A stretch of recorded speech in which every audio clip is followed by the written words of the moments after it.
¿Te fijas con las dos? Sí,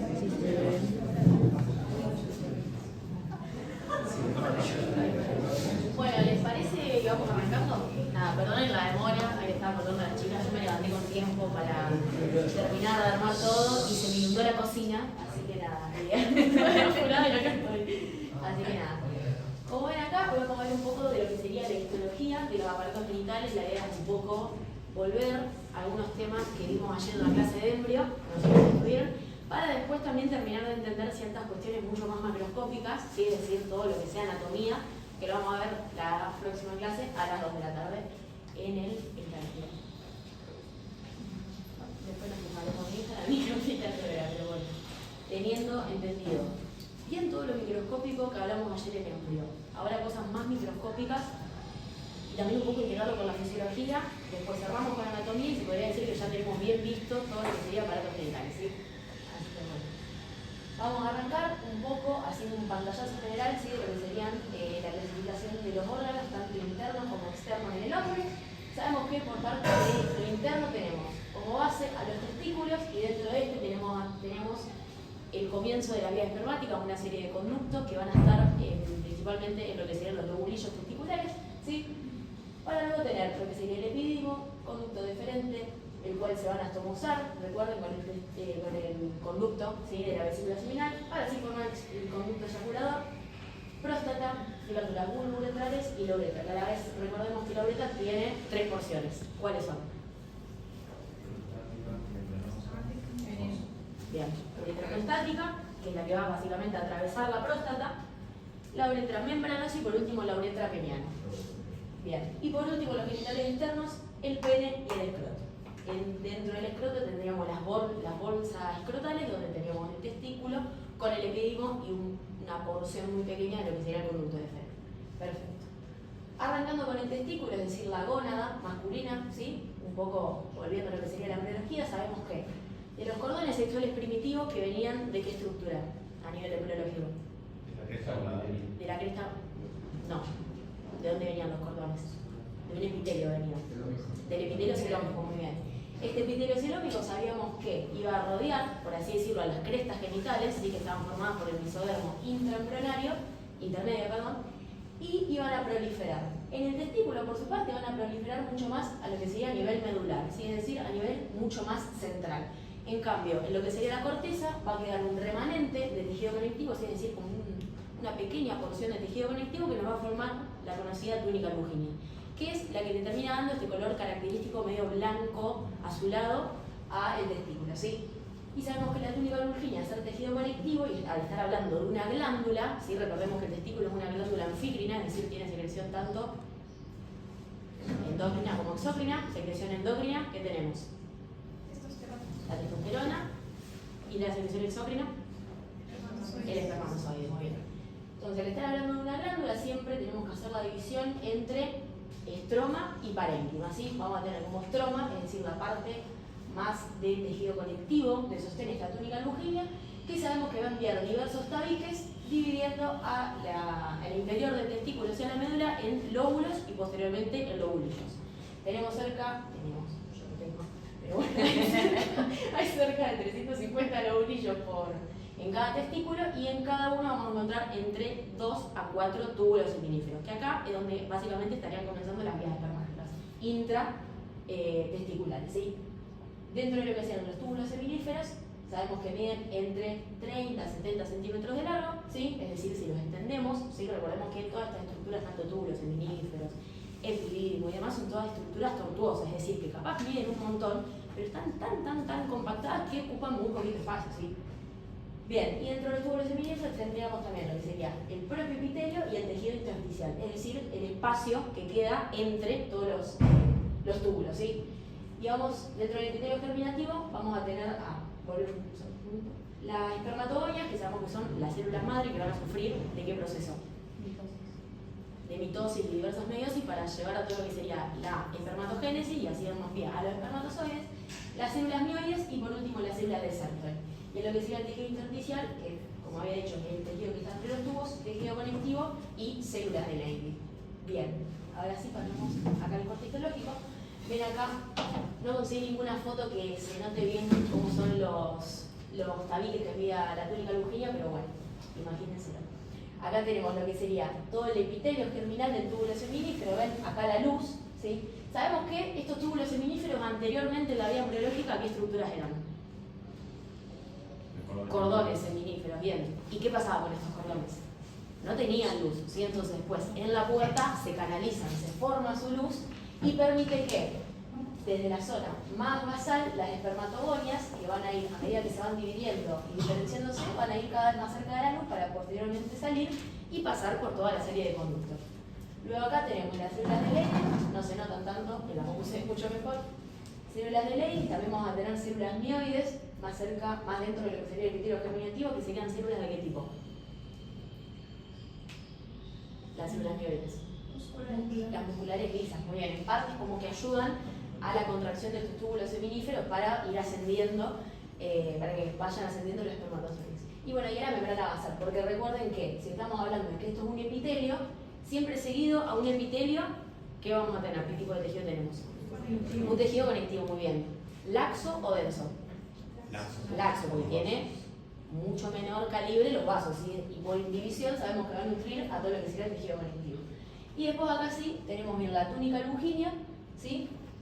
Bien tejido conectivo, y acá más o menos se nota cómo van viendo los tabiques y acá tenemos cada túbulo seminífero, y esto más acá rosado sería todo el espacio intersticial. Bien. No sé si está, pero los ovarios también tienen una falsa túnica lujínia que va a ser falsa porque los testículos es más gruesa, más ancha, entonces por eso. Bien. Ahora centrándonos más en lo que será la célula. ¿Vamos bien hasta acá? Perfecto. Tenemos primeramente, habíamos dicho, en lo que sería todo el epitelio germinativo, las espermatogonias, que sabemos que son las células madres que mediante diversas divisiones, mitosis seguido de meiosis 1, meiosis 2, y por último una espermiogénesis, es decir, una diferenciación y maduración, vamos a tener a los propios espermatozoides. Y como veis ahí, es un proceso largo que dura aproximadamente 75 días y la temperatura óptima según el SOBOTA es 35 grados. ¿Por qué aclaro esto? Porque en el parcial, fue una de las preguntas que habían anulado, había gente que decía que era 32, 35, 34, por ahí. Es siempre 1 o 2 grados menos de la temperatura corporal. Y bueno, en el SOBOTA, aclaro, yo tengo que conocerlas aquí en SOBOTA, capaz si lo leen del ROS todo está mucho más amplio o algo distinto. Pero bueno, en el ROS dice que, perdón, en el SOBOTA, que son 35 grados la temperatura óptima para la espermatogénesis. Bien, después habíamos dicho las células mioides, son células musculares lisas. Y por otro lado vamos a tener las células de Sertoli, que tienen 80 millones de fósiles. Bien, tenemos principalmente que en cuanto a su morfología van a ser células epiteliales, es decir, de revestimiento, por eso mismo están en el epitelio germinativo, con una forma cilíndrica, también media piramidal. También tenemos que, al ser, digamos, cilíndricas altas, van a estar desde la membrana basal hasta la luz del túbulo seminífero, ¿sí? Van a proporcionar sostén y nutrición a las espermatogonias, van a tener abundantes lisosomas. ¿Qué pregunto? ¿Saben para qué son estos abundantes lisosomas? Para la fagocitosis de restos citoplasmáticos. Bien, cuando se da la espermiogénesis, es decir, que pasa de espermática a espermatozoide, hay una reducción del citoplasma. Todo eso que queda volando lo eliminan las células de Sertoli. En cambio, en la mujer sabemos que el resto del citoplasma que queda dando vueltas va a formar el cuerpo polar, así que también después se va a terminar estrellando. Bien, después tenemos que liberan la antimulleriana, la bioproteína, la ABP, que sería la proteína fijadora de andrógeno, es decir, que capta la testosterona y va a terminar estimulando la espermatogénesis. La inhibina, que inhibe, ¿a qué nivel? A nivel de la hipófisis, ¿qué hormona? La FSH, muy bien. Y por último, la aromatasa. No es algo tan importante como en la mujer, pero también tiene una síntesis importante de aromatasa. Y lo más importante también es que forman los complejos Sertoli-Sertoli, es decir, la barrera hemotesticular. Y estas células están unidas entre sí mediante células ocludens, ¿sí? Recordando un poco lo que serían los medios de unión, ¿sí? De las membranas laterales. Recordemos que una célula es como si fuese una periferia, un cinturón, ¿sí? Que va a estar alrededor de las células. Y ocludens es que básicamente ocluye la luz, es decir, cierra completamente el espacio entre las dos células. Entonces tendríamos la barrera hemotesticular, básicamente que no se junte la sangre con el contenido del epitelio germinativo, ¿sí? Pásame la otra diapo, así, ¿no? ¿Dice la foto? Bien. No, una más. Sí, que creo que había. Bien, acá tenemos la barrera hemotesticular. sabemos que, digamos, va a tener dos compartimentos. Uno basal, ¿sí? Que sería este de acá, que salió cortado en la foto, donde vamos a tener a las espermatogonias y a los espermatocitos primarios. Después acá tenemos entre medio a las células de Sertoli y acá el compartimento abdominal, y esto ya de acá sería la luz del túbulo seminífero, y tendríamos el espermatocito secundario y la espermátido. ¿Bien? Ahora si volvemos para atrás, que mostrar bien eso. Acá. Sí, acá. Bien. Y las otras células que habíamos dicho que en lugar de estar en el tejido, en el epitelio germinativo, ¿en qué estructura estaría en el testículo? En el intersticio, muy bien. Vamos a tener las células de Levy. Tienen un núcleo muy grande, abundante inclusiones lipídicas y producen testosterona. Entendiendo que la testosterona es una hormona de tipo esteroide, muy bien, se justifica, por así decirlo, se justifica porque tienen un abundante REL y no RER, y porque también van a tener las inclusiones lipídicas, ¿sí? Bien. Ahora sí, otro corte más de lo que sería el túbulo seminífero. ¿Ven? En la parte mucho más basal, esto sería la membrana basal. Sabemos que está compuesta a la vez por dos elementos, una lámina basal que la aporta el epitelio y que aportaba el tejido conectivo para formar en sí estos dos componentes a la membrana basal. La lámina reticular. La lámina reticular, muy bien. Acá sobre esta membrana basal tenemos acá las espermatogonias más en la zona basal, y acá, a medida que nos vamos acercando a la luz, tenemos espermátides, madura o inmadura. Acá tenemos células de Sertoli, un espermatocito y demás. Bien. Bueno, acá en el intersticio ven como si acá hubiese 3 células, acá una de Leydig por fuera. Bien. Bien, ¿vamos bien hasta acá? Bien. Entonces ahora ya salimos un poco de lo que sería el interior del testículo, ¿sí? Y podemos pasar a lo que sería ya la continuación de todas las vías espermáticas. Sabemos que, haciendo un poco un repaso, posterior a que salimos del lobulillo con los túbulos seminíferos. ¿Estos túbulos seminíferos con quiénes se conectan? No escucho. Fuerte, fuerte. Somos pocos y nos conocemos bastante, dale. ¿Con quiénes se conectan los túbulos seminíferos? Los túbulos rectos. Con los túbulos rectos, muy bien. Y hacia la zona más del mediastino testicular, es decir, la zona más medial, ¿qué estructura vamos a tener? La red de testis, muy bien. Red testicular, red de Haller, tiene varios nombres. En general, estos túbulos rectos y red de testis, como dije, están en la zona del mediastino testicular y van a estar constituidos por un epitelio plano o cúbico. Más plano en los túbulos rectos, más cúbico en la red de testis. Recordemos un poco que la forma de la célula, es decir, si es plano, cúbico o cilíndrico, en parte también se relaciona con la cantidad de actividad que tenga la célula, ¿sí? Entonces, si es una estructura mucho más grande y más funcional, por así decirlo, en la red de testis, las células van a tirar a más cúbicas que planas, ¿sí? Después de la red de testis saliendo, ¿qué teníamos? Los conductillos eferentes, muy bien, que sabíamos que eran entre 15 y 20 y que un conductillo eferente nos formaba ¿qué estructura? El epidismo, muy bien, es decir, un conductillo eferente formaba el epidismo y ahí va volviendo entre conductillo y epidismo, ¿sí? La primera parte de los conductillos que se conecta con la cabeza del epidismo tiene como una forma de peine y después sigue el mango del peine que sería el resto del cuerpo y cola del epidismo. Entre conductillos eferentes y epidismo, un epitelio pseudoestratificado cilíndrico biseriado, que ¿alguien sabe qué significa biseriado? Que tiene forma de sierra. No. Bi es que vamos a encontrar dos tipos de células, ¿sí? Por eso también parece pseudoestratificado, porque hay células más altas y con cilias y células más bajas sin cilios, ¿sí? Es por eso sería biseriado. ¿Tenían otra definición por la de ustedes de biseriado? Bueno.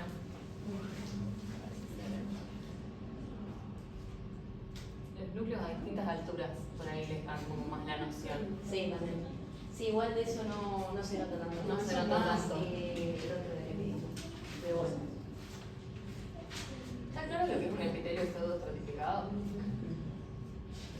¿Sí? Pseudo, ¿de qué viene? De falso. Entonces parece estratificado. Todas las células van a tocar lo que sería la lámina basal, pero no todas llenan la luz, ¿sí? Capaz que tenemos una célula bajita acá y dos células más grandes que se le cruzan por arriba, ¿sí? Y parece como que son todas células distintas y varias capas. Nosotros vamos a ver todos los núcleos, algunos más abajo, otros más arriba, pero no hay que confundirlo con varias capas de células. Exactamente. Bien. Ahora bien, profundizando en lo que sería el epidismo, sabemos que es una estructura tortuosa, es decir, mide un montón, mide cerca de 6 metros, Al igual que otra estructura que estudiamos el año pasado en Nutri, que sabemos que mide 6 metros. Bien, el yeyuno hilo. Es decir, son estructuras recontra largas, pero tan compactadas de tal manera que ocupa menos espacio. Y acá dice, pero enrollado ocupa cerca de 4 a 5 centímetros, ¿sí? O sea, vean todo lo que tiene que compactarse este conducto. Va a permitir principalmente lo que sería la maduración y el almacenamiento de los espermatozoides. La maduración, ¿en qué parte del epididimo ocurre? En el cuerpo, muy bien. Y el almacenamiento en la cola, perfecto. Y vamos a tener 3 tipos de células. Las células principales, las basales y las de Hall. Las células principales van a tener una actividad de tipo secretora, ¿sí? Y absortiva. La actividad secretora es porque liberan un factor que se llama glicerofosfocolina. ¿Alguien alguna vez lo sintió nombrar? ¿Sí? ¿No?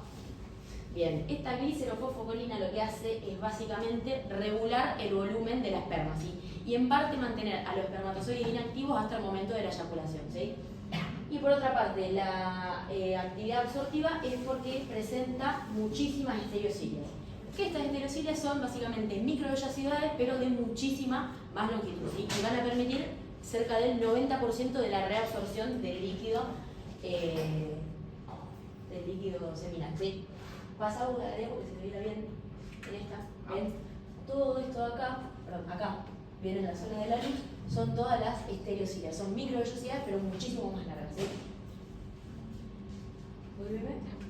Bien, y las otras dos tenemos las células basales, que van a tener una actividad de funcionar como macrófagos básicamente, y las células de Hall como linfocitos. Bien. ¿Vamos bien hasta acá? ¿Alguna duda? Buenísimo. Ahora, siguiendo con el recorrido.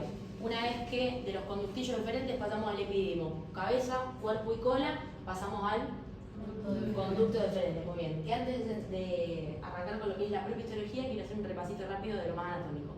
¿Cuántas porciones tiene el conducto diferente? 5. Muy bien. ¿Cuáles son?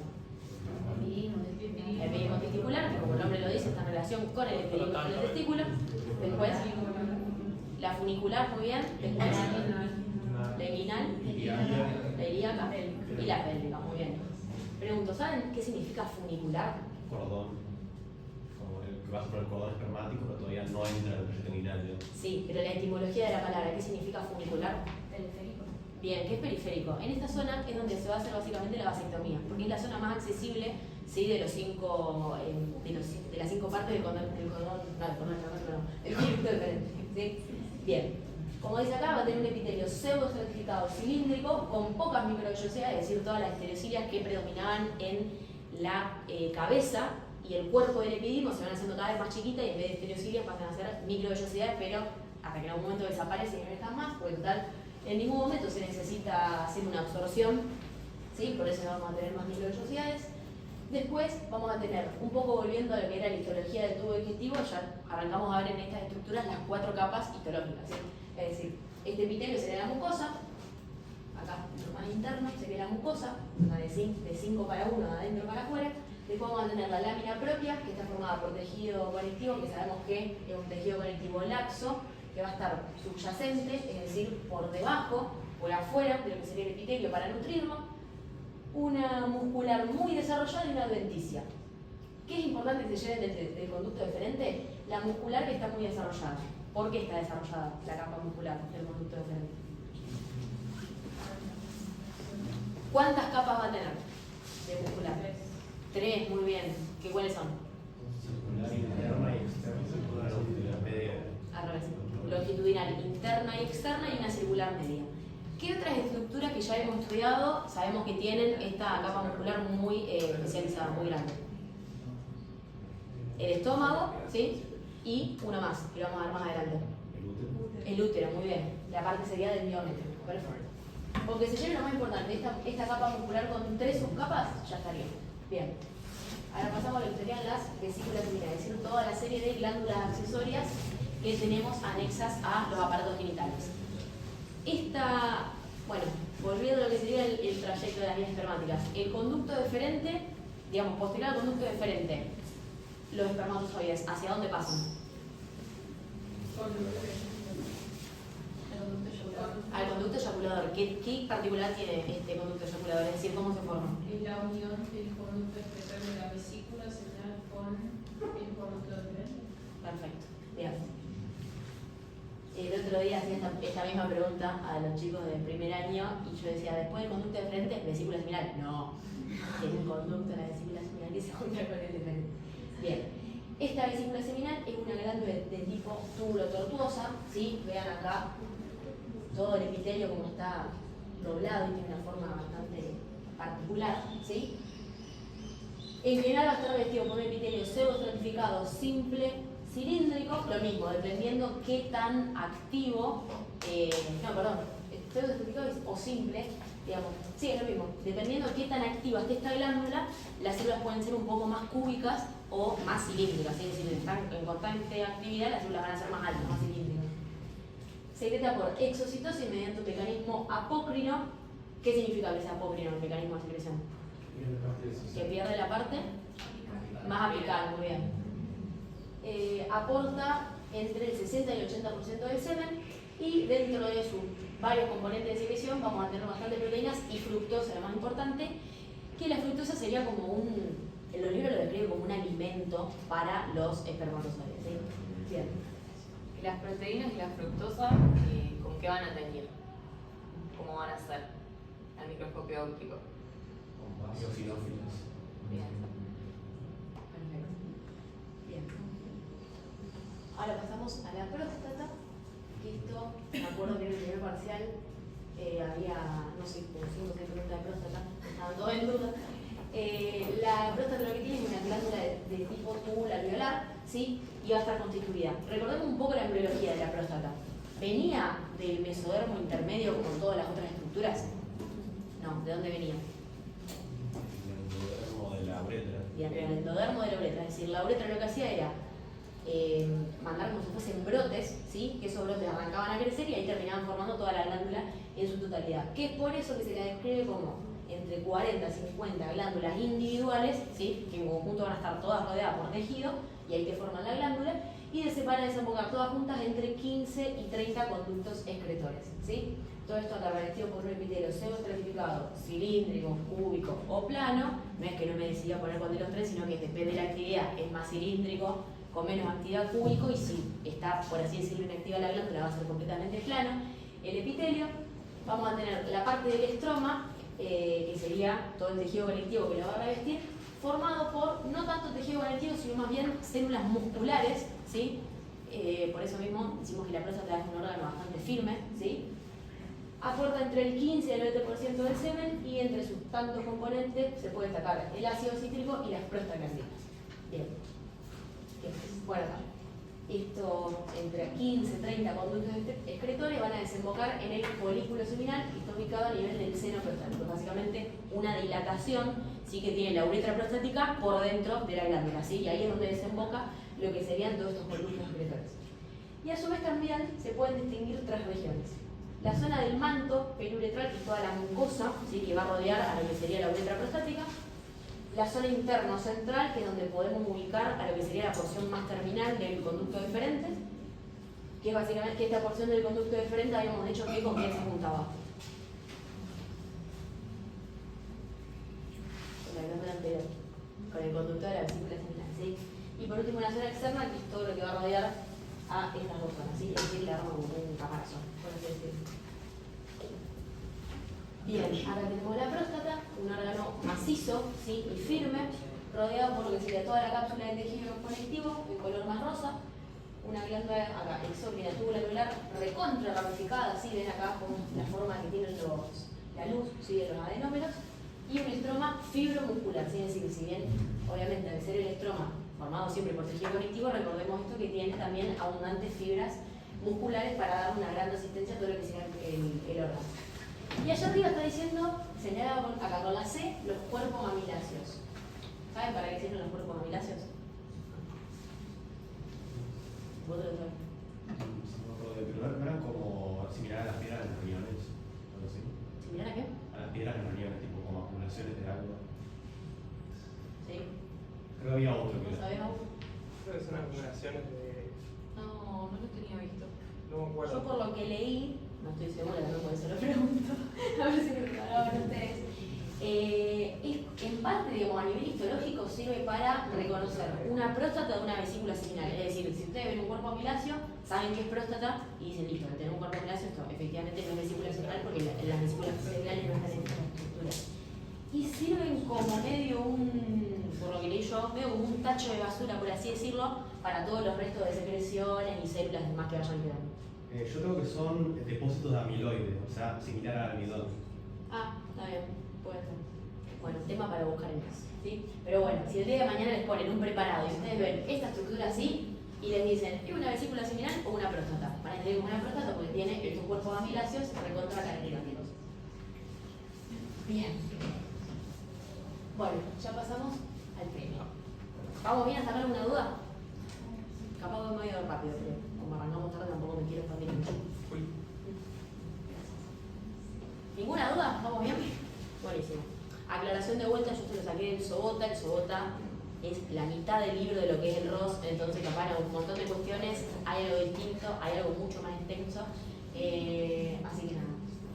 No digo que lo tomen con pinzas porque me tomé el tiempo de buscar todo bien, pero bueno, por las dudas, si el día de mañana en el final quieren esta información y un poco más, son más que bienvenidos, ¿sí?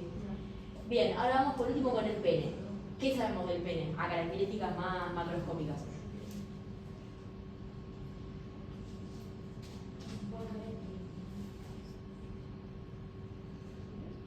Escuché algo, pero a la vez no. ¿Quién habla? Es un cuerpo eréctil. Bien, es un cuerpo eréctil. ¿Por qué estructura va a estar formado?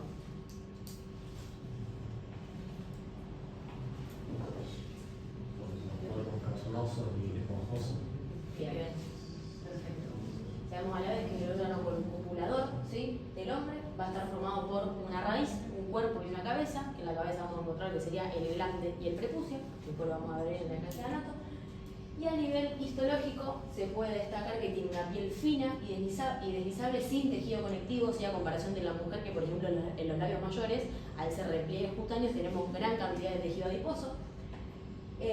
Abundante inervación en lo que sería el glande y el prepucio, la zona más de la cabeza, la zona más distal, va a estar revestido por un epitelio estratificado plano no queratinizado, ¿sí? Característica que lo va a compartir con otros órganos de los genitales externos de la mujer, ¿sí? Bien.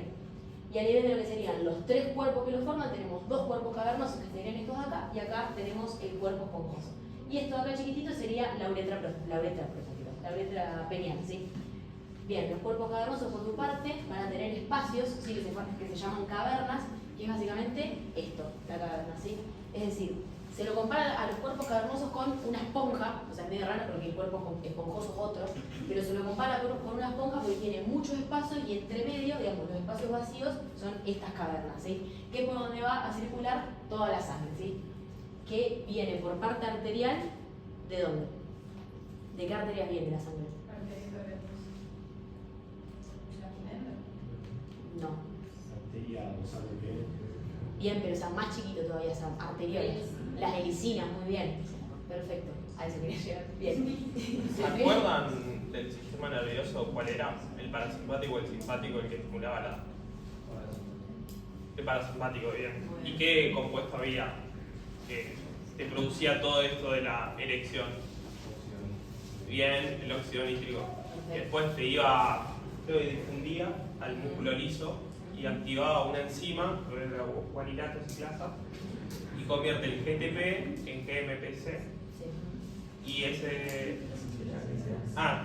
Un segundo mensajero que provoca la vasodilatación. Claro, que contraía la... Esa ingurgitación de sangre lo que hace es que se produzca la erección, básicamente. Bien, había 3 preguntas de eso en el parcial también, no me olvido.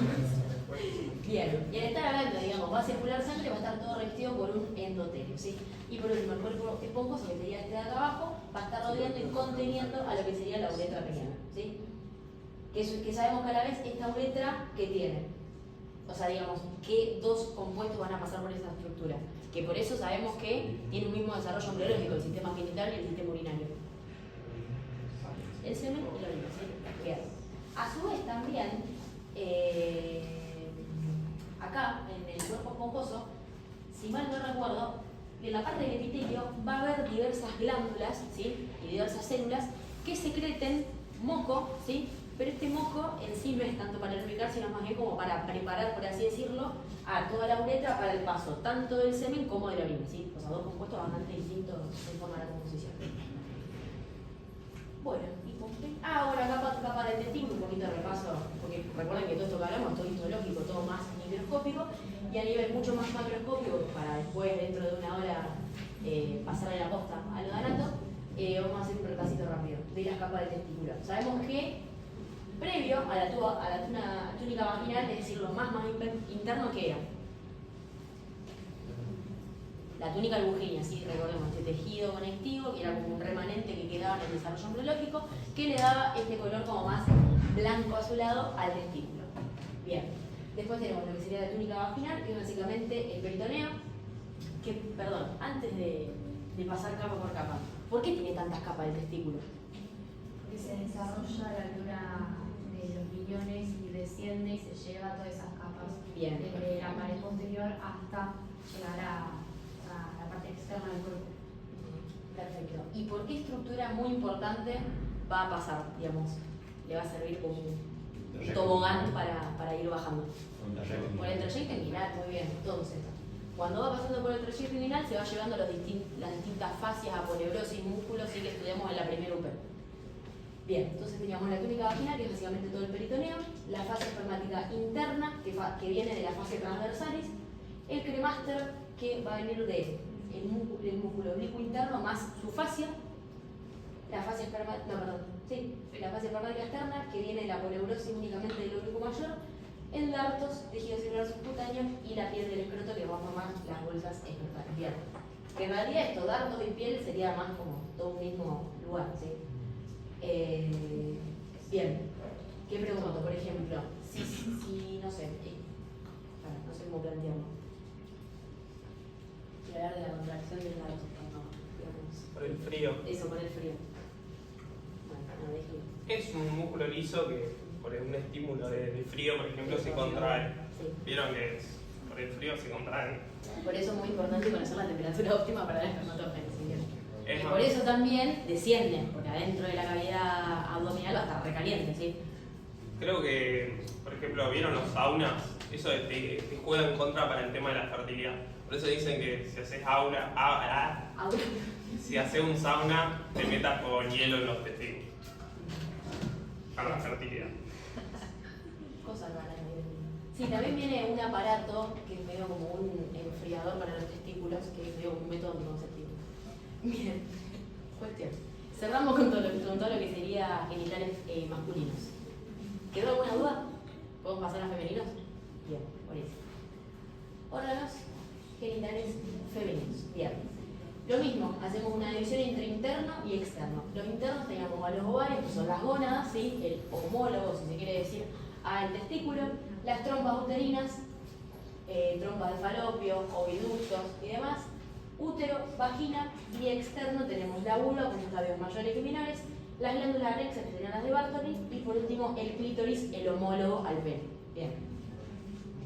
Pasamos ahora, acá tenemos un corte sagital de lo que sería la pelvis menor de la mujer. ¿Qué estructuras podemos reconocer acá? Yo la señalo, ustedes la nombran.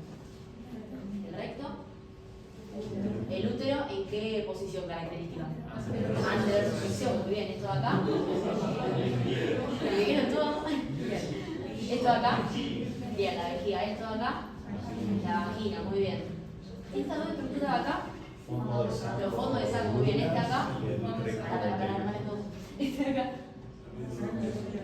Y este de acá. Perfecto. Entonces, si sabemos que el recto está acá, ¿esto qué sería? ¿Anterior o posterior? Posterior. ¿Y esto de acá? Bien, y esto es un corte de tipo sagital. ¿Izquierdo o derecho? Derecho. Sí, ¿desde dónde miro? ¿Izquierdo o derecho? Derecho. Sí, derecho. No, pero yo también lo puedo mirar. ¿Izquierdo? No, sí, es derecho, es derecho. Bueno, no importa, después lo vemos en la anatomía. Más o menos. Y después, perdón, acá, ya que estamos en el útero, se ve que endocervix y el exocervix. El exocervix va a estar en relación con la vagina, que podamos ver que tiene un epitelio distinto, y el endocervix va a estar en relación con las trompas. Perfecto. Y después tenemos el resto del colon y acá la trompa. Pásame de acá, te pasa. Bien. El ovario, medio como un poquito, arrancamos hablando del testículo, sí hay que volver a todo lo que sería su desarrollo embriológico, y sabiendo que los cordones sexuales primarios en el hombre, ¿sí? Es decir, en el testículo, van a proliferar en la zona más medular y no van a ir hacia la corteza. En el ovario pasa lo contrario, ¿sí? Es decir, va a estar recontra desarrollado en la zona más de la corteza, donde se observa un epitelio simple cúbico, mal llamado epitelio germinativo, ¿sí? Porque recordemos que el propio epitelio germinativo, ¿en qué zona estaba? En el testículo, en la médula, ¿sí? Por todos los compuestos de células que tiene. En cambio acá es la corteza, es el lugar que va a estar alojando al folículo, a los folículos y en sus diversos estadios. Bien. Y en la zona donde encontramos la médula, donde digamos no proliferan los cordones primarios, va a tener abundante tejido conectivo con componentes vasculonerviosos. Bien. Que sabemos que si bien los folículos, a medida que los folículos van a estar acá en la zona de la corteza, a medida que van madurando, se van acercando cada vez más un poco hacia la médula. Es decir, no es que están en la médula, pero es como que se van haciendo un poquito más mediales, ¿sí? ¿Por qué sería? Bien, pero ¿por qué más? Porque la médula es donde tenemos la mayor cantidad de vasos sanguíneos y nerviosos, ¿sí? Es decir, a medida que van creciendo van necesitando más requerimientos, lo ayudan acá todos estos vasos y nervios que están acá, y ya después sí se expulsan. ¿Bien? Bien, entonces ahora sí. Para centrarnos en lo que sería, en el hombre hablamos de espermatozoide, es decir, que tiene todo el proceso de espermatogénesis con mitosis, meiosis, maduración y demás, y que va a seguir toda una serie de conductos. Acá las mujeres es distinto, ¿sí? Sabemos que el ciclo, la vida, por así decirlo, del ovocito lleva tiempo, es decir, el proceso de la ovogénesis es mucho más tardío a comparación del hombre. ¿Qué conocemos del ovocito, digamos, cómo va madurando? ¿Cuándo comienza? El aviento uterino, muy bien. ¿Qué pasa? Este ovocito primario, la ovogonia, perdón, la célula madre, va a comenzar a dividirse, ¿sí? Y nos va a dar como resultado un ovocito primario, bien. ¿Qué es la característica de este ovocito primario? Que digamos, arrancaría lo que sería la primera división meiótica. Se frena en profase 1. Bien, se frena en el diploteno, ¿sí? Una de las 4 subfases de la profase, en el diploteno de la profase 1 de la meiosis 1. Bien, ¿qué pasa? Este ovocito no está así suelto, ¿sí? En la corteza ovárica, sino que va a estar rodeado por una única capa de células foliculares, ¿sí? Que estarían formando lo que sería el folículo primordial, ¿sí? Acá está muy pixelado, pero dice folículo primordial, ¿sí? Esto acá más amarillo sería el ovocito, esto de acá lo del medio el núcleo, frenado en la profase 1 de meiosis 1, y esto acá más de violeta sería una única capa de células foliculares que lo van a estar revistiendo. Bien. Después, pasamos, bien, una vez que nacemos y tenemos este folículo primario, básicamente es con lo que nacemos todas las mujeres, ¿sí? Con todos ovocitos primarios frenados en la meiosis 1. ¿Y qué tiene que suceder para que se culmine esta primer meiosis? La acción de FSH. Bien. A grandes rasgos tienen que comenzar los ciclos menstruales, es decir, el ciclo sexual, con cambios cíclicos en el ovario y a nivel del útero, ¿sí? Por acción de diversas hormonas, como yo estuvieron estudiando en fisiología ayer con Gaspi, es que se va a culminar con esta primer meiosis y vamos a tener como resultado un ovocito secundario, muy bien, que también va a quedar frenado en la segunda división meiótica. ¿En qué fase? En la metafase 2 de la meiosis 2, muy bien. ¿Y en qué momento va a culminar esta metafase 2? Muy bien, cuando haya fecundación. Mientras nosotras ya vivimos plácidamente con muchos folículos secundarios, ¿sí? Entonces, ¿qué pasa? Una vez que volvé la acá, sí, déjame. Una vez que se da la menstruación, vamos a tener todos los folículos secundarios, ¿sí? Que a niveles un poquitito más macroscópicos, qué estructuras van aumentando de tamaño, qué estructuras van apareciendo, lo que sería toda la estructura del folículo. Bien. Antes teníamos una única capa de células foliculares, ahora vamos a tener 2, 3 más o menos, ¿sí? También vamos, bueno, además de que el ovocito crece, porque va a seguir aumentando lo que sería esta meiosis, se va a formar el líquido folicular que en un futuro, cuando tengamos los diversos folículos terciarios, vamos a formar todo lo que sería el antro folicular. Después tenemos la granulosa, ¿sí? Que serían básicamente todas las células que están por dentro, ¿sí? Es decir, las más cercanas al ovocito serían las de la granulosa, que en un futuro nos van a formar la corona radiada, y lo más externo, la célula de la teca, una interna y una externa. ¿Cuál es la que más nos importa de estas dos, la interna o la externa? Bien, ¿qué pasa con la teca interna? Sigue siendo A través del colesterol pasa mucho hiperglucemia y produce andrógenos. Para escuchar el chuchu y no entiendo nada, espera. Alguien venía bien, alguien dijo colesterol. ¿Qué pasa con eso? El colesterol es captado por las tecas, pasa a las mitocondrias por una proteína estar y ocurre la hiperglucemia para la producción de andrógenos. Perfecto, muy bien. Y después, estos andrógenos que están en la teca, Van a ser los de la granulosa. bien. ¿Y qué pasa entre medio? Digamos, ¿cómo Y entre estrógenos a través de la aromatasa. Perfecto, muy bien. Bueno, si el lunes se empiezan a rendir, chicos. Las células de la teca interna van a ser más epiteloides. No, acá dices, con una característica más pseudoepitelial, y la externa es más relacionada a que sería un tejido conectivo. Fibroso. Sí, fibroso, sí, bien. Bueno, dice, si te presentan el lunes, están todos un espectáculo. Bien. Todo esto, digamos, otras características que van ocurriendo en el ovocito, entre el folículo primario al secundario y posteriormente el terciario, ¿sí? ¿Qué pasa? Sabemos que en el ciclo ovárico de la mujer todos los meses, dentro del ovario se van a reclutar entre 10 a 15 folículos. ¿Qué pasa con esos folículos? Van madurando todo hasta llegar al folículo terciario, y uno de esos va a ser el predominante, al que vamos a llamar folículo maduro o de Graf.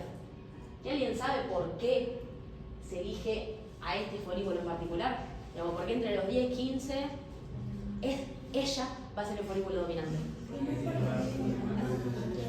para estrógenos, Bien.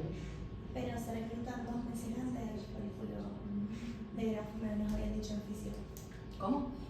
El folículo de Graf nos explicó el profe en fisio que se seleccionaba 2 meses antes ya. Ah, ese dato no lo conocía. Bueno, Sí, mira. Bien, ¿y qué otra hormona tiene participación acá? Digamos, además del estrógeno. No.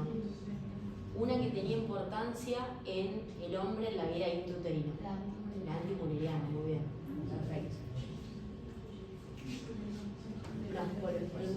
Sí, ahí termino. Bien. Entonces, este folículo maduro o de Graf va a tener muchísima granulosa, y el líquido folicular, digamos, ya había formado todo el antro folicular. ¿Qué pasaba con esta granulosa entonces? ¿Qué era lo que nos formaba?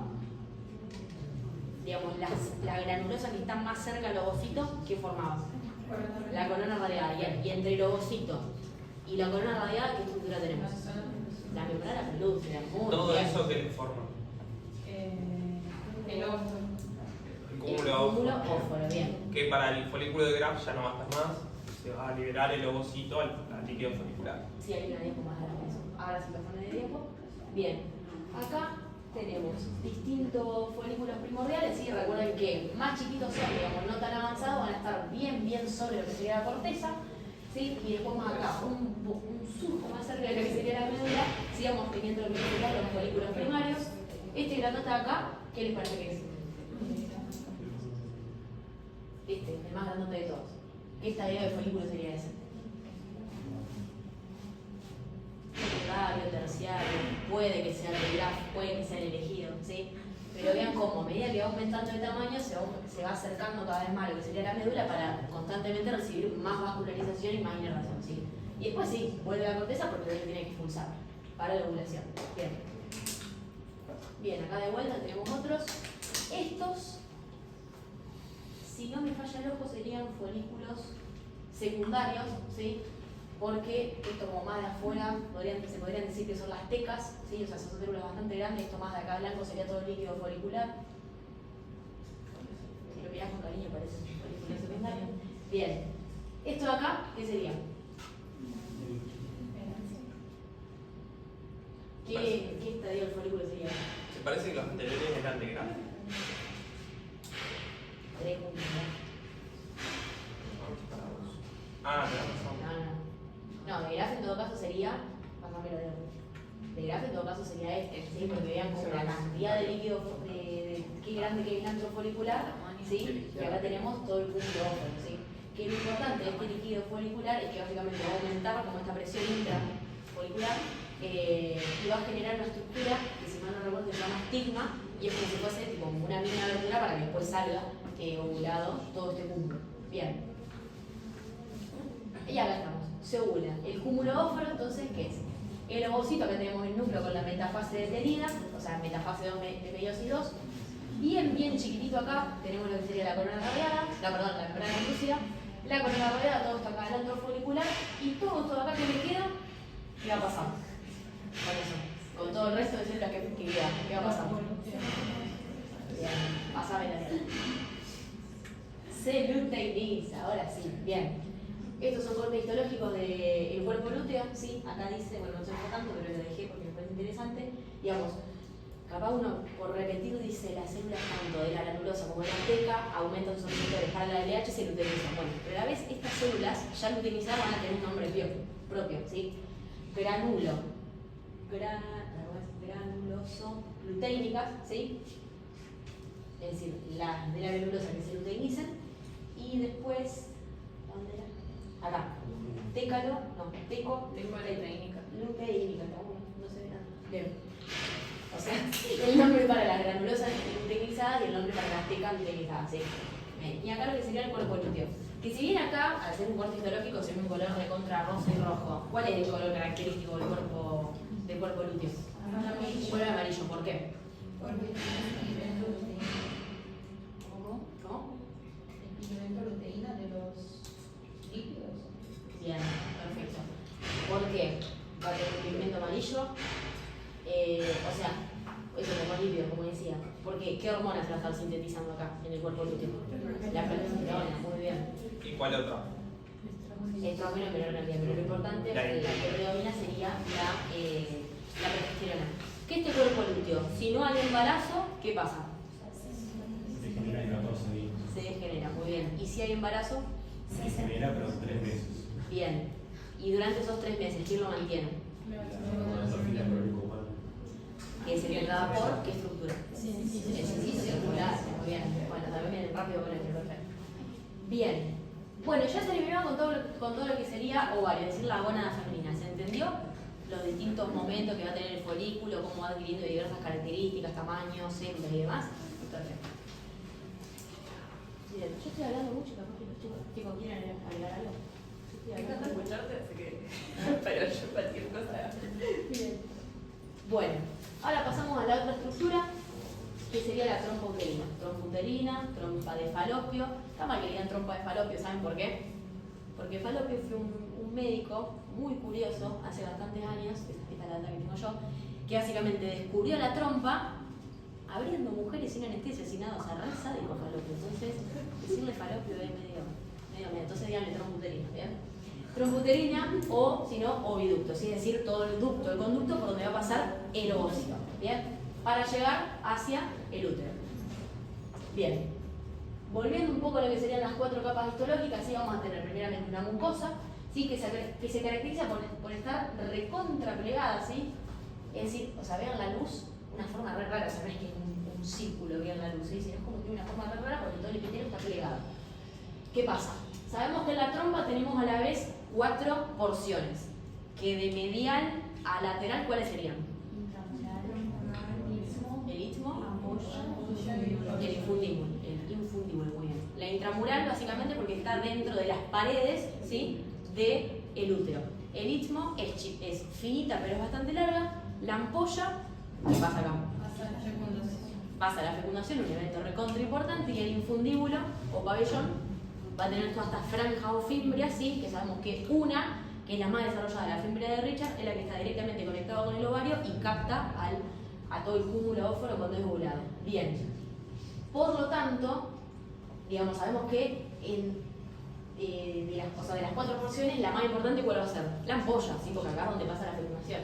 Entonces, todo lo que sería este epitelio simple cilíndrico va a tener células muchísimo más altas y con muchísima más actividad, tanto ciliada como secretora, en la parte de la ampolla, ¿sí? En cambio, las células pueden verse un poco más cúbicas, sobre la zona del istmo o de la porción intramuscular, ¿sí? Bien. Bueno, como veis ahí está recontraplegado, más desarrollo a nivel de la ampolla, y lo que sería la parte muscular, ¿sí? Acá tenemos muscular lisa y muscular longitudinal. ¿Qué pasa? Por dentro de la muscular lisa va a ayudar a lo que serían las cilias, ¿sí? Recordando un poco las estructuras que encontramos en la membrana apical del epitelio. Teníamos a las microvellosías y a las cilias. ¿Para qué nos sirven estas cilias? Para transporte, muy bien, o sea, sabemos que desde el ovario, que lo capta el infundíbulo y llega a la ampolla, es por estas mismas cilias, y después el espermatozoide, para partir desde el canal vaginal hasta la ampolla, ¿cómo llega? Por su movimiento de los plateados. Bien, ¿qué más? Todas las contracciones musculares. Todas las contracciones musculares. Bien, y pasa un proceso más. Quimiotaxis, o sea, tipo atracción por ¿La capacitación decís vos? No, atracción por unas moléculas que había. Ah, por eso esa para la implantación. No, igual es para el encuentro. ¿Okay? Para la fecundación estoy diciendo yo. Bien, está el peristaltismo de esta capa circular interna de las trompas, pero también yo quería hacer referencia a la capacitación. Acuérdense que la capacitación son todas cosas que el útero y la trompa le brindan al espermatozoide para que aumente la motilidad de su cola, en el acrosoma pueda liberar las enzimas proteolíticas que van a romper en el futuro la columna radiada, así y demás. Pero bien, quería llegar a eso, el peristaltismo, ¿sí? de la muscular interna de la capa circular de la trompa, ¿bien? Y después lo que sería la longitudinal externa, ¿sí? Es decir, todo el músculo que vemos más por afuera, se va a ir haciendo cada vez más ancho, por así decirlo, a nivel de la intramural, ¿sí? Porque nos vamos acercando a lo que sería el útero. Bien, y escuela serosa es básicamente el epitelio del peritoneo, ¿sí? Bien, acá tenemos, esto sería un corte transversal, les vuelvo a decir. Vean acá cómo está recontraplegado, ¿sí? El epitelio, haciendo que la luz sea bastante rara la forma. Esto de acá, bueno, más pliegues, sí, es decir, esto sería desde otro corte, en la región de la ampolla, ¿sí? O sea, al ser la ampolla un lugar recontra importante, va a ser mucho más grande, ¿sí? En cambio, si lo vemos capaz a nivel del istmo, son un poco más bajas las células, más tirando a cúbicas. No planas, pero no tan cilíndricas. Bien. ¿Quedó trompa? Juli, ¿no te acordás las medidas del ostium uterino y del abdominal? Porque a mí me lo preguntaron, porque con la ligadura de trompas puede pasar igual el espermatozoide porque es muy chiquitito y pasa, y puede ocurrir igual la fecundación. Claro. No, Pero no tengo me- algo, la voy a- la voy a buscar. después lo sumamos de última a la clase de anato. Claro, pero es un dato interesante. Claro, porque recuerden que si estamos hablando de un conducto que está conectando básicamente el ovario con el útero, va a tener dos orificios, ¿sí? El que está en relación con el ovario, ¿cómo se llama? Ostium No, abdominal. abdominal, muy bien. Y el otro, el que desemboca hacia el útero, el ostium uterino, muy bien. Después para la anato sumamos ese dato, está bien. Bueno, y ahora pasamos por el cuerpo, es decir, la casita del futuro bebé, ¿sí? O si no, donde estaría pasando la menstruación, en todo caso, si no hay embarazo. Bien.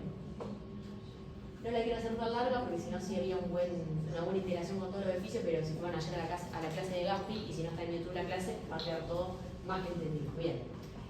El útero sabemos que va a estar dividido en ¿cuántas porciones? ¿Qué tenemos? El cuerpo, el istmo y el cuello, muy bien. El istmo con una línea muy finita, se dice que está como borrada, que es bien como esta transición entre el cuerpo y el cuello. Bien. Y a su vez el cuerpo va a contar con tres capas muy importantes. De adentro hacia afuera vamos a tener primero el endometrio, que sería básicamente la mucosa, e importante, que es el endometrio, la capa que se desprende al momento de la menstruación, ¿sí? No toda, obviamente, pero bueno, digamos ahí el endometrio lo que se va escapando, lo que se desprende.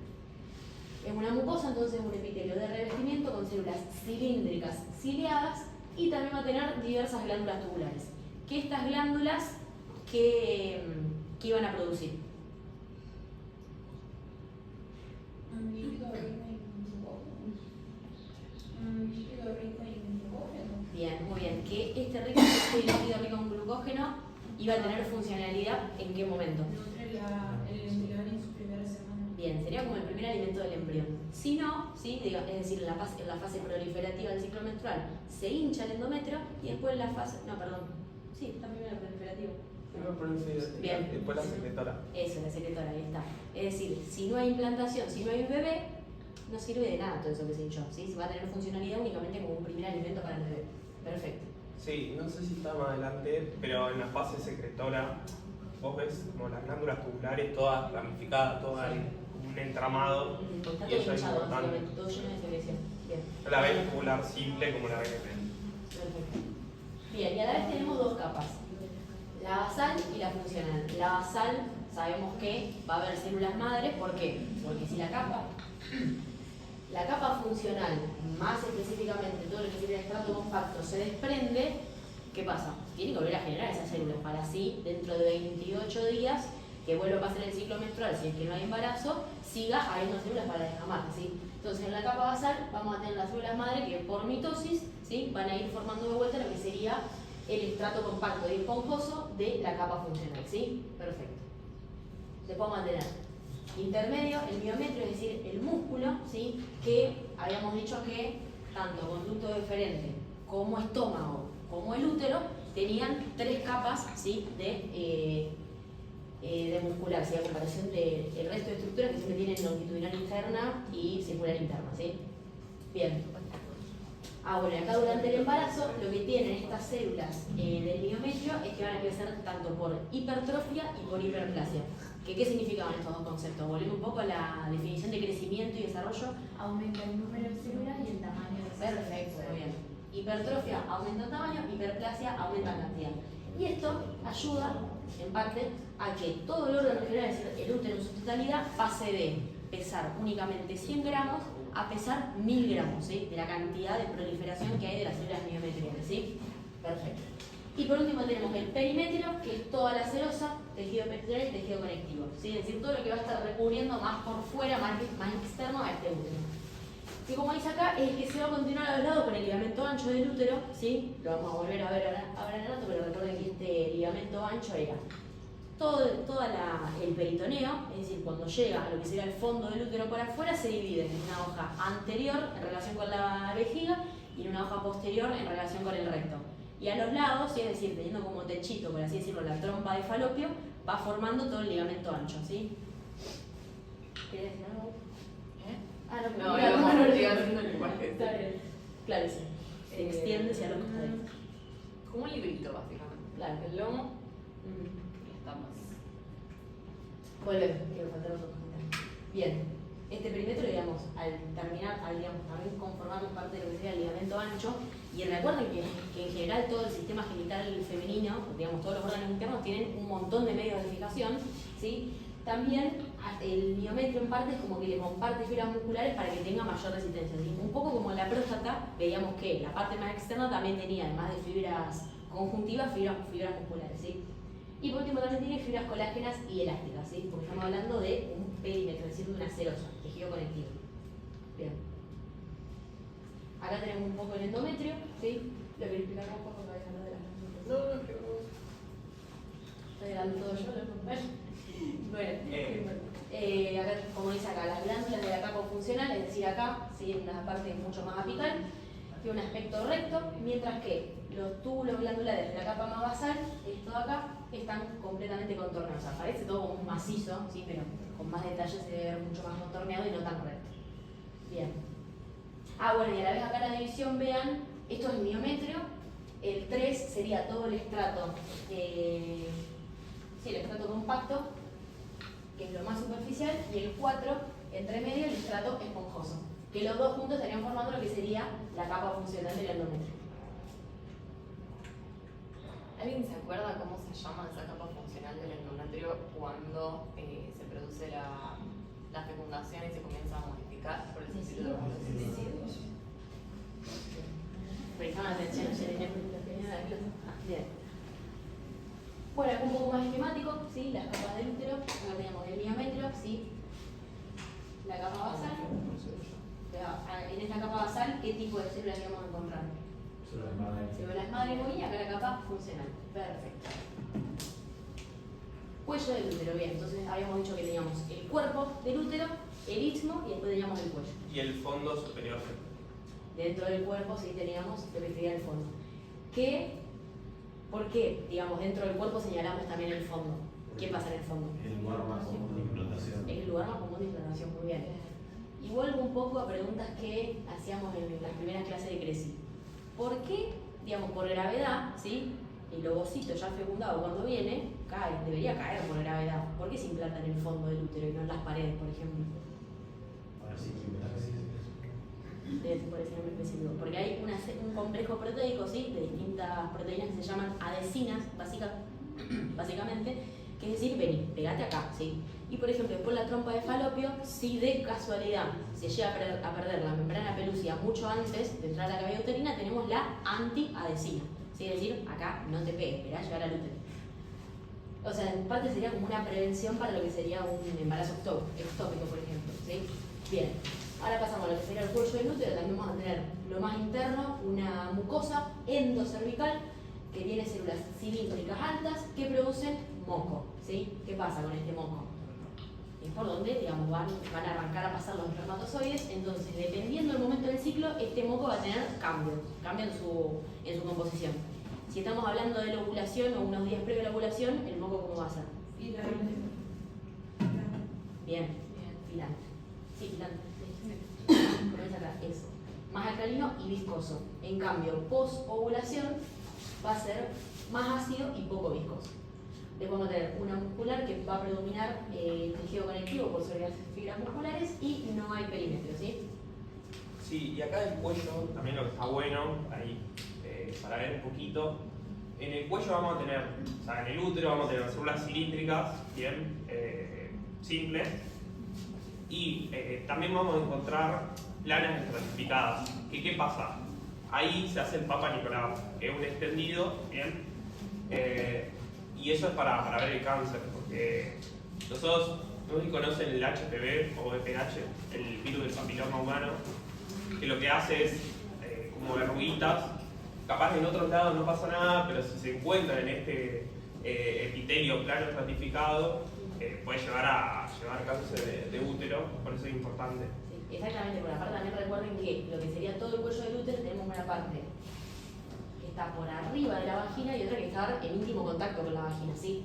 Entonces también en parte todo el moco, ¿sí? Es decir, esto sería exovaginal, ¿no sería?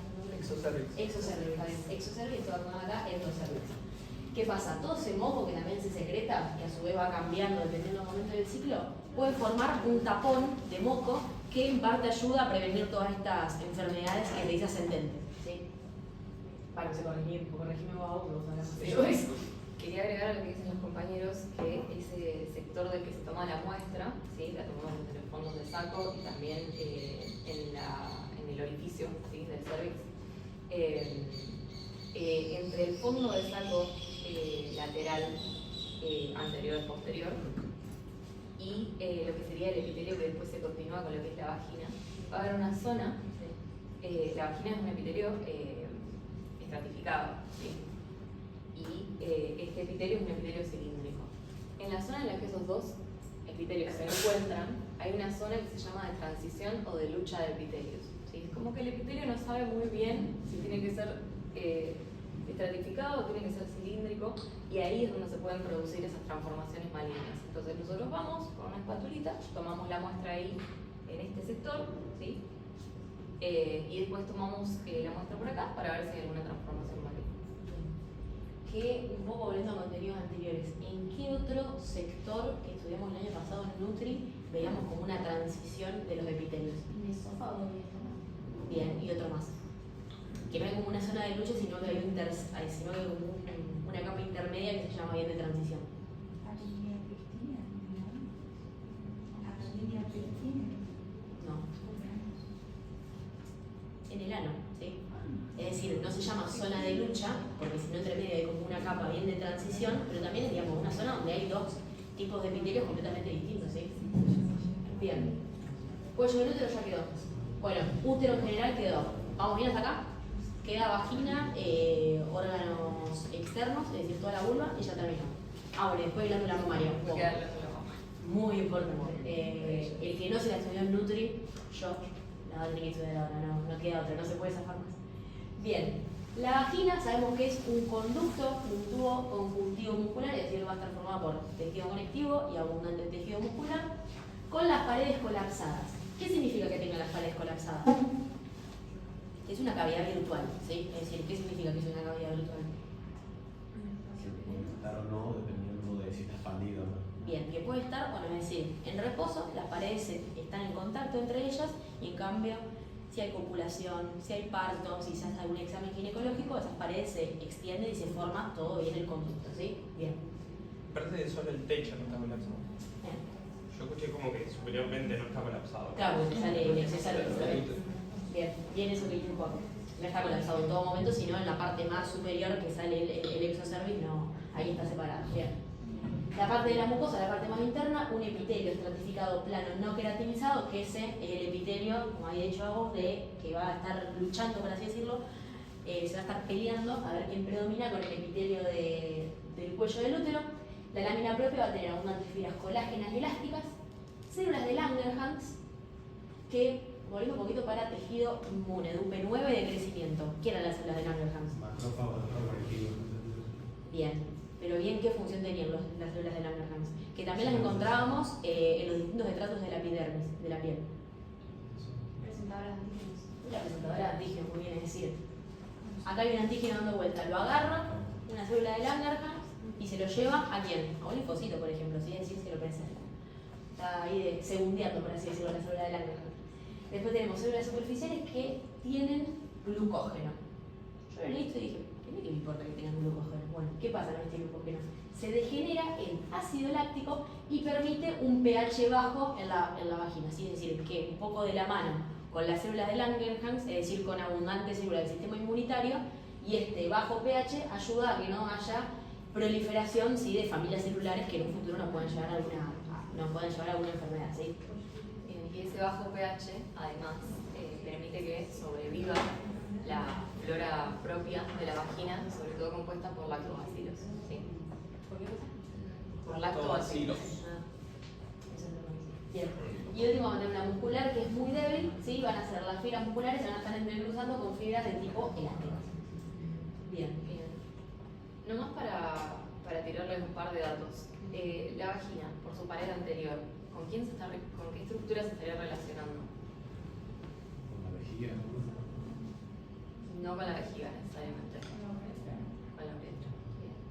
Y después, ¿por qué les parece que es un epitelio estratificado plano no queratinizado? Cuando veníamos con un epitelio cilíndrico. Exactamente. Bien, perfecto. Bueno, y por último, ya cerrando, tenemos la vulva, que sabemos que va a estar compuesta por, primeramente, más superior, el homólogo al patranet. Primero tenemos lo que sería el monte de Venus, ¿sí? Es decir, a nivel más interno es donde estaríamos viendo el pubis, ¿sí? Vamos a tener después lo más superior, ahora sí, el homólogo al pene, ¿quién era? El clítoris, muy bien, el órgano eréctil de la mujer. Después, más por afuera tenemos los labios mayores, ¿sí?, que son pliegues completamente cutáneos, ¿sí?, llenos por tejido adiposo, a comparación del pene, recordando que no tiene tejido adiposo, ¿sí? Va a tener pelos, que estos pelos, a partir de qué, digamos, por qué van a arrancar a aparecer.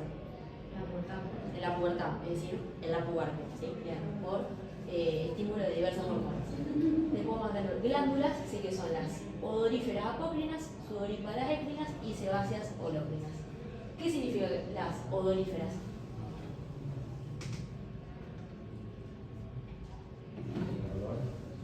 Tienen olor, ¿sí? Y también estarían como secretando las famosas feromonas, ¿sí? Después vamos a tener los labios menores, ¿sí? Es decir, van a estar por dentro de los labios mayores y van a ser pliegues cutáneos, mucosos, ¿sí? No completamente cutáneos, ¿sí?, sino más de la mucosa. Y por esto mismo van a estar directamente revestidos por un epitelio estratificado plano no queratinizado, es decir, como el de la vagina, ¿sí? Y van a tener muchísimos corpúsculos sensoriales. Y por lo tanto, al ser pliegues más mucosos que cutáneos, no vamos a encontrar, por ejemplo, pelos, ¿sí? Después tenemos como glándulas anexas a las glándulas de Bartoli, que son túbulos alveolares. El adenómero va a estar revestido también por un epitelio estratificado cilíndrico. Y la secreción mucosa sirve para lo que sería humectar, ¿sí?, toda la entrada a la vagina. Y por último acá tenemos el clítoris, es decir, el homólogo al pene, el órgano eréctil, que al igual que el pene va a tener muchísimo más chiquito un glande y un prepucio. Y ya cerramos juntos. Bien, acá tenemos. Este es un corte histológico del labio menor, lo encontré junto, ¿sí? Para añadir otro más. Acá. El epitelio mucoso de la vagina, vean acá cómo es estratificado, es decir, tiene muchísimas capas.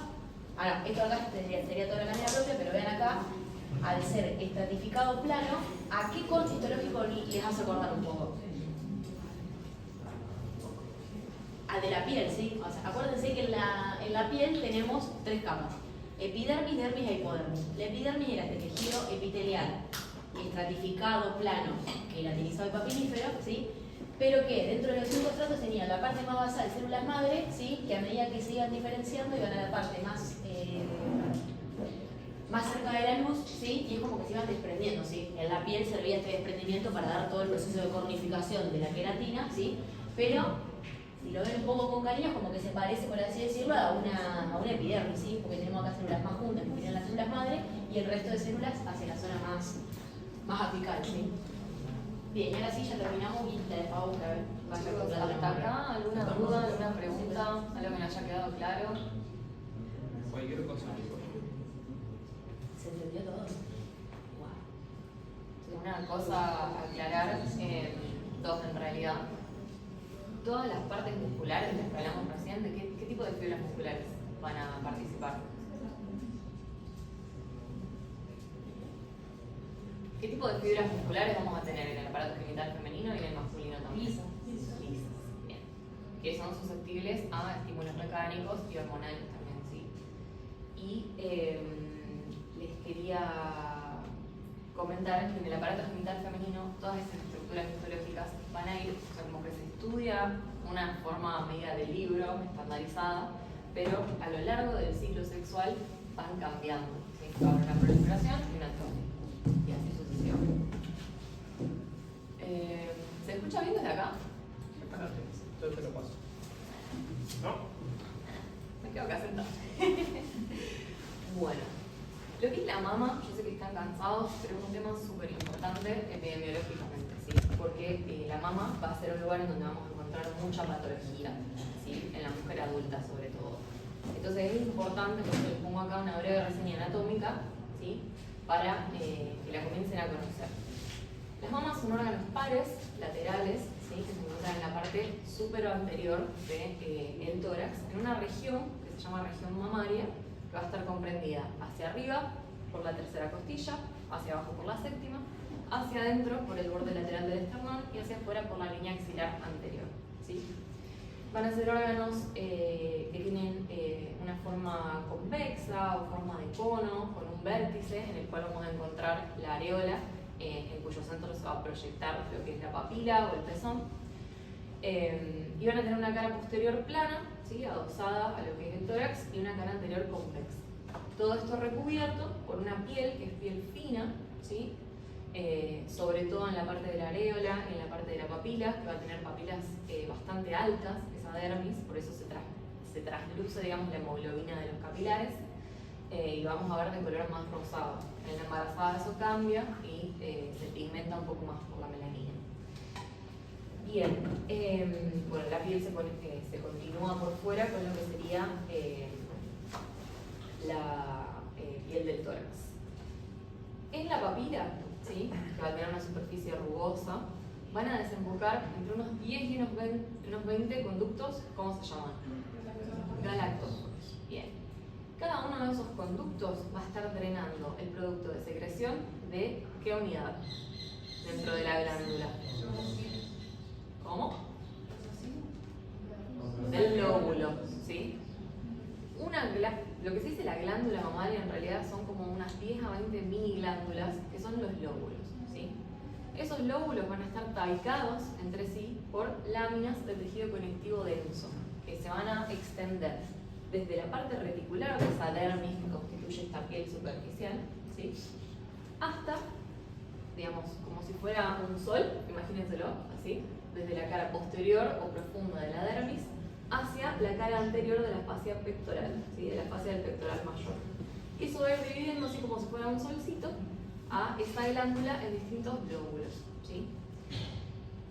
Lo que yo quiero que se acuerden, no les voy a aburrir ahora con esto, pero sí estudiense bien lo que es la irrigación arterial arterial, del drenaje venoso, fundamentalmente lo que es el drenaje linfático, ¿sí? Muy importante. Yo sé que por ahí es un tema que queda medio colgueti, tanto ahora como en Nutri, pero es súper importante saberlo, y lo que es la inervación, ¿sí? Bueno, que me cruzo yo acá en el medio. Igualmente voy a agarrar el celu así nos apaga la grabación. Este Power después lo tienen a disposición, nos lo piden, nos lo buscan, buscan la clase en YouTube, no hay ningún problema. Pero bueno, sí, hagan foco en eso, que se pregunta mucho, es muy importante, lo van a tener que estudiar de acá hasta que se jubilen.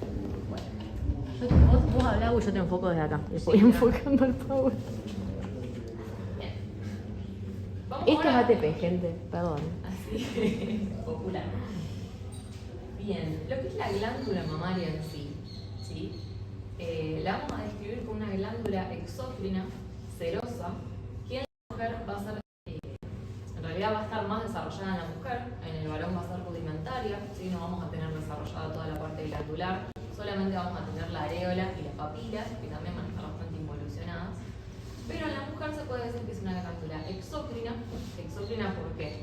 Porque secreta la leche materna, ¿sí? Serosa, ¿sí? Porque esa leche tiene contenido proteico. Túbulo alveolar, ¿sí? Túbulo alveolar en realidad se le llama porque cuando está inactiva, esos serían los adenómeros que constituyen a la glándula, se van a encontrar como más cilindrados, ¿sí? Y alveolar porque cuando la glándula está activa se vuelven más redonditos, ¿sí? Compuesta porque ese conducto galactóforo va a estar ramificado, ¿sí? Y ramificada porque vamos a tener varios alvéolos que desembocan en cada conducto terminal, ¿sí?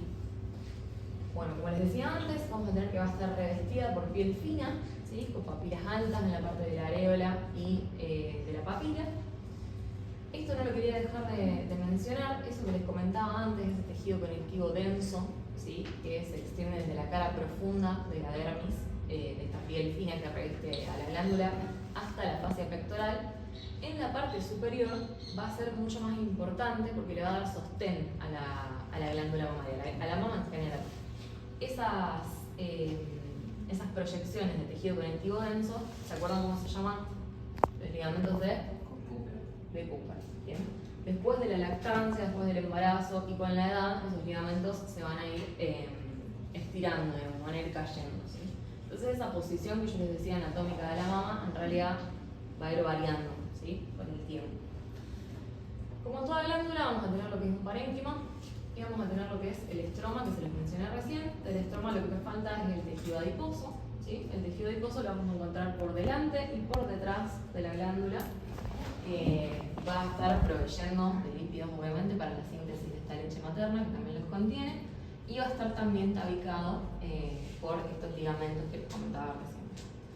Pasando a lo que es el parénquima, ¿sí? Que lo tienen bien, a ver si lo puedo encontrar por acá. Ahí. Bien. Esto es más anatómico que histológico, ¿sí? Lo que van a ver acá son los lóbulos, ¿sí? Pero el parénquima va a ser básicamente la parte que produce la leche efectivamente. Ese parénquima lo vamos a tener organizado de la siguiente forma, ¿sí? La unidad morfológica y funcional de la glándula mamaria va a ser el conjunto que se forma entre el lobulillo, ¿sí? Con todos sus ácidos y sus conductos intralobulillares que descargan en él, y el conducto terminal, ¿sí? Esa es la unidad funcional.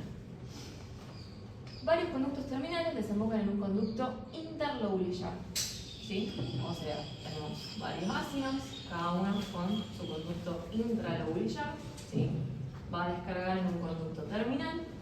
Varios conductos terminales van a constituir las ramificaciones de un conducto interlobulillar, ¿sí? Ese conducto interlobulillar va a ser a su vez las ramificaciones de lo que sería el conducto galactóforo, ¿sí? Este conducto galactóforo hace un trayecto bastante anfractuoso hasta que llega a la altura más o menos de la areola, en donde se ensancha y se vuelve lo que es el seno galactóforo, ¿sí? Ese espacio, ¿qué función tiene el seno galactóforo? Leche entre la Bien, almacenar leche, ¿sí?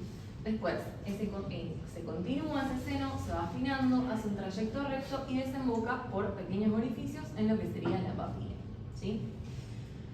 Una cosa que les quería comentar es que, vamos a tener los adenómeros y los conductos excretores.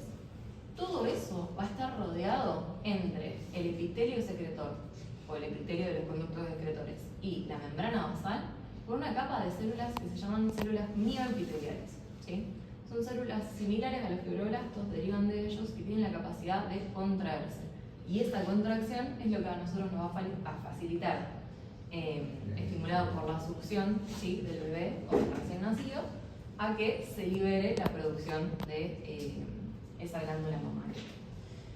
Bien, los conductos excretores básicamente es epitelio, ¿sí?, cúbico o cilíndrico, que en las partes más cercanas a lo que sería la papila o el pezón va a estar biestratificado y después va perdiendo esa segunda capa y se vuelve simple a medida que llegamos a lo que son los alvéolos, ¿sí? Bien. Los senos galactóforos van a tener un epitelio cilíndrico o cúbico biestratificado, ¿sí? Vamos a tener un seno galactóforo por lóbulo.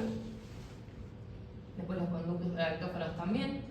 Acá pongo cúbico o cilíndrico, ¿por qué? Porque cúbico va a ser un epitelio que está más inactivo y cilíndrico va a ser un epitelio que crece, ¿sí?, en respuesta a estímulos hormonales, porque es una célula más activa que tiene que producir más este producto de secreción. Después tenemos lo que son los conductos interlobulillares, ¿sí?, que drenaban en los galactóforos. Van a tener un epitelio cilíndrico simple, fíjense cómo acá se pierde una capa. Después vamos a tener los conductos terminales, sigue siendo cilíndrico simple, y los intralobulillares, en donde el epitelio se vuelve cúbico simple, ¿sí? Por último, vamos a tener que el adenómero, ¿sí?, va a estar constituido por lo que son los alvéolos, que en realidad, como les decía antes, cuando la mama está inactiva van a ser más cilíndricos, ¿sí?, más tubulares, y en respuesta a los estímulos hormonales que se dan durante el embarazo y la lactancia, se van a volver más redonditos, más esféricos, ¿sí? Estos van a estar constituidos desde la luz hacia la periferia por un epitelio cúbico o cilíndrico simple. ¿Y cómo va a teñir? ¿Alguien se acuerda? El epitelio, una célula epitelial, ¿en qué partes la podemos estudiar o dividir? De la luz hacia la periferia, ¿no? Más cerquita de la luz vamos a tener una parte que se llama la parte apical, ¿sí? Y más cerca de la periferia, ¿sí?, más cerca de o apoyado sobre la membrana basal, vamos a tener la superficie vasolateral, ¿sí? Este tipo de células que son celosas, en general van a tener una parte basal mucho más basófila, porque ahí se va a encontrar todo el aparato que sintetiza lo que son las proteínas, ¿sí? Y en la parte más apical vamos a tener una tinción mucho más acidófila, porque van a estar efectivamente esas proteínas, ¿sí? Y también vamos a tener algunas loculaciones. Esas loculaciones al microscopio óptico se ven como que están vacías, pero en realidad, ¿qué contienen? Cuando yo veo un circulito, digamos, dentro de lo que es la célula, vacío, que no tiene nada. Contiene lípidos, ¿sí? Bien. Bueno, como les decía antes, van a estar rodeadas por células mioepiteliales, ¿sí? Vamos a tener los núcleos de estas células del adenómero todos alineaditos, bien basales, y la parte apical va a ser más redondeada cuando la glándula está inactiva y se va a ir aplanando cuando ese adenómero crece y aumenta de volumen, ¿sí? Bueno, chicos, hasta acá estaríamos. Además, en lo que sería, esto no se los mencioné, pero